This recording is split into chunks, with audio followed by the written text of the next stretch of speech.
Shemai, I'm Hannah and welcome to the Purple Sector. So, if you haven't already heard the rumours, George Russell could be leaving Williams, Mick Schumacher could either be going to Alfa Romeo or to Haas, Nikita Mazepin could be going to Haas, and Yuki Tsunoda could be ending up at the AlphaTauri next year. But to me, this all just proves one thing. Formula One has a young driver problem. It's had it for years and it's continuing to get worse now, and that's what I'm going to be chatting to you about today. Let me know in the comments below, do you think Formula One has a young driver problem? And any drivers that you think should have been promoted to Formula One? Since 2005, there have been 15 different GP2 and then Formula 2 champions, but 4 of them actually failed to make it into Formula One, and several of them actually had to do a year out competing in other series, such as Stoffel Van Dorn and Pierre Gasly competing in Super Formula before they got promoted to Formula One. Despite all Formula One's talk about a growth of young talent, there still seems to be 3 major problems that exist for young drivers in the field. Firstly, you have the career pathway and the super licence points. The FIA have tried to streamline the pathway to go from karting through the junior formulas into Formula One. However, the problem is it's left Formula 2 as the only main career pathway to get promoted to Formula One. As a result, you've got a bottleneck of drivers. You've got 22 drivers on that Formula 2 grid, not enough seats for the amount of talent coming through the junior formulas each year. And the problem is, just like in Formula One, you've got those paid drivers that exist there firmly to fill a seat and to bring income into teams. So for example, if you look at Sean Gelael at Dams, Artem Markelov at HWA, these drivers are stopping young talent filling their seats. Yes, there's an argument that because they bring their money, teams are able to select a better driver. But surely, if Formula One and the FIA are serious about promoting young talents, they should be making it cheaper to compete in these series, but also making it easier for those teams to survive without relying on paid drivers. Yes, you can argue, oh, Formula One and FIA shouldn't be funding teams. But the whole point there is it's not an independent championship in the same way, for example, Formula E is, or the World Endurance Championship. Its sole purpose is to show off talented drivers to get them into Formula One. And I'm sorry, but the way they've currently structured it is just awful. And then we have the super licence. How they've implemented it is actually atrocious. Formula 2 holds more points than Formula E, World Endurance and Super Formula, but 2 of those which are world championships in their own right. And I'm sorry, but if you can get more points being in the top 10 of Formula 2 than you can from standalone championships, it's just wrong. And they've strengthened any FIA-backed series, for example Formula 3, certain Formula 4 categories compared to Formula Renault. All you're doing is pushing drivers down a specific pathway, saying there is only one way to get in Formula One, and this is the way, which isn't true. If you've got a talented driver in Formula E that wants to move over to Formula One and has the skills, they should. It shouldn't be that, oh, Formula 2 is this massive pedestal above everyone else. Because to be honest, as much as I love the series, it isn't the god tier of motorsport. The 40 super licence points needed have to be accrued over 3 years. In the current situation, they've suspended it and dropped it to 30. However, there's no restriction on how many series you can compete in. In my view, a driver who's a bit average shouldn't be allowed to go compete in 4 or 5 different series to get the super licence points and finish mid-tier in all of them, but literally accrue it on the grounds that he's just competed in more series than everyone else. Surely it should be the best of the best. You shouldn't be allowed to go flittering around other series. There should be a stem of maybe 1 or 2, because some series only run in the winter, for example the Toyota Racing Series. But by being average in multiple series, they get the super licence points above a driver that say finished 3rd in a high profile series. And I'm sorry, but just by going to more championships and being mediocre doesn't mean you deserve a Formula One seat. The second problem we have is the driver academies. Love them or hate them, Red Bull have to have had the most successful Formula One driver academy of them all. It's promoted so many great names into Formula One. People like Sebastian Vettel, Daniel Ricciardo, Max Verstappen, Alex Albon, Pierre Gasly. The problem is several of the teams don't seem to have the same view. For example, Racing Point and McLaren currently have no drivers in the driver academies. The last McLaren drivers were Lando Norris and Nick De Vries. And we all know what happened to Nick De Vries after he got dropped by McLaren. He won the Formula 2 Championship and has ended up in Formula E. And we've all seen the news that Romain Grosjean and Kevin Magnussen are leaving Haas. And I would argue that they are not going to promote either of their 2 junior drivers into Formula One. They're instead going to look and probably get a Ferrari junior driver, likely to be Mick Schumacher, and they're probably going to get a pay driver, either Sergio Perez or Nikita Mazepin, and the less said about him, the better. And with the rumours about George Russell at Williams, it just highlights the fact that Mercedes do not treat their junior drivers very well. If you look at Esteban Ocon, he had to sit out a year because Mercedes couldn't get him a seat. Pascal Wehrlein lost his place in Formula 1.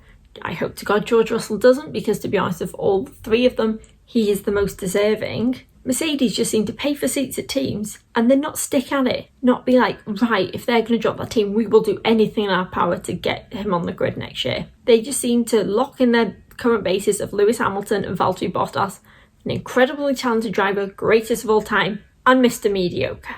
And then we have Renault, the team that decided, oh, we'll bring back Fernando Alonso, despite the fact he's had several years out and, to be honest, will probably more than likely complain about the car for the year. Instead of taking on one of their juniors, for example, Guan Yu or Christian Lundgaard, who's doing incredibly well in his debut season in Formula 2, two drivers that, to be honest, deserve to be on the grid, getting overlooked for a guy that I know he's a two-time world champion, and I know how much everyone loves him, but I'm sorry, he's the history of Formula 1. He's not the future. And if you're continuously going to overlook your own junior drivers, then Renault, what's the point?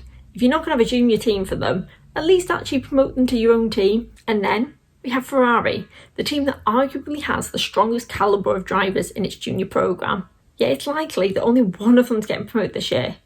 You've got Mick Schumacher, who deserves to be promoted and is probably likely to win the Formula 2 championship. Callum Ilott, who was astounded and surprised everyone this year, the most consistent qualifier on the grid, incredibly strong racecraft, incredibly fast pace, and deserves a seat on the grid. The problem is these drivers have got nowhere to go. So Ferrari have a deal with Alfa Romeo to have one of their seats. Like it is though now, Kimi's going to be staying alongside Antonio Giovinazzi, who got overlooked for promotion to Ferrari, who took Carlos Sainz instead when they dropped Sebastian Vettel. What on earth are these junior drivers going to do? If you're going to pay to have a seat, is actually use your position, use that money. Ferrari have three teams they supply themselves, Haas and Alfa. They're in a prime position to at least negotiate one seat each of those teams, either through an engine discount, which to be honest, especially with Haas, money is tight. They need to save as much as they can and bring enough income in. If you offer them a discount, they'll probably take one of your juniors. And then with Alfa, I'm sorry, but if you're keeping Antonio Giovinazzi over those junior drivers, you're crazy.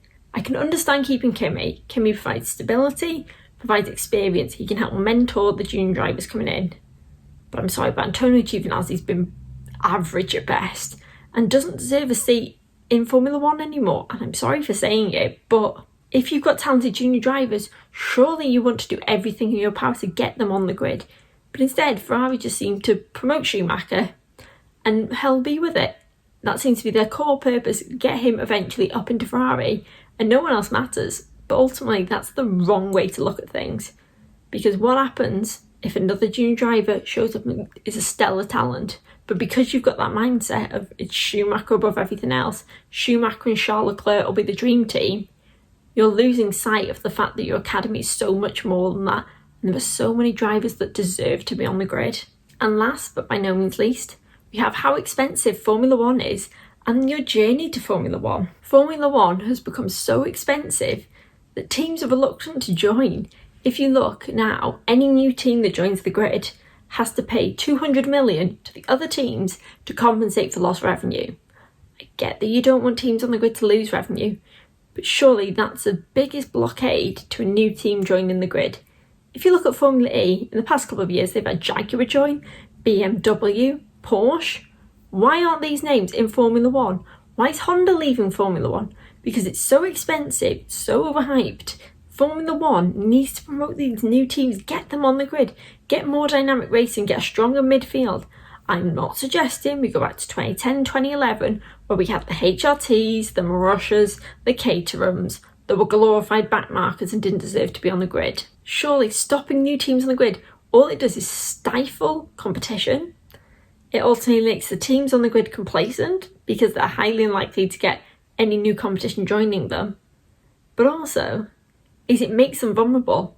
It takes a couple of economic downturns or changes in circumstances for privateer teams to leave. We almost lost Williams. If it wasn't for Brilliant Capital buying the team out, we'd have lost one of the most historic names in the sport. What happens if something goes wrong with Red Bull and Red Bull pull out of Formula One? That takes Red Bull and AlphaTauri with them. One change in circumstances, they're pulling out of the sport, and you're going to be left with 9, 8, even 7 teams on the grid, 14 cars. They're not going to force teams to field 3 cars. You're just going to end up with less talented drivers getting in, paid drivers being the norm, and a situation in a sport that I've loved that, to be honest, if it gets to that stage, I don't think I'd watch. Additionally, when you look at the junior formulas and through karting, the paid driver system exists there. You don't see very many working class drivers anymore.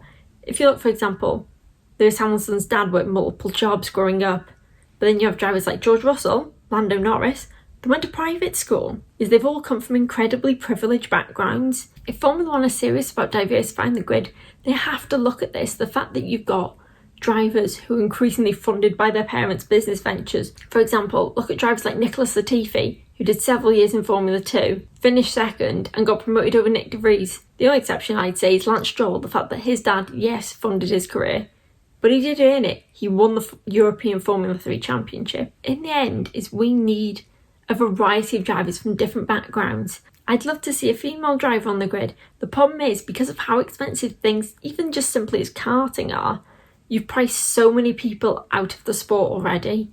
You've also got the Formula 1 so expensive to watch, so younger fans don't get to see it.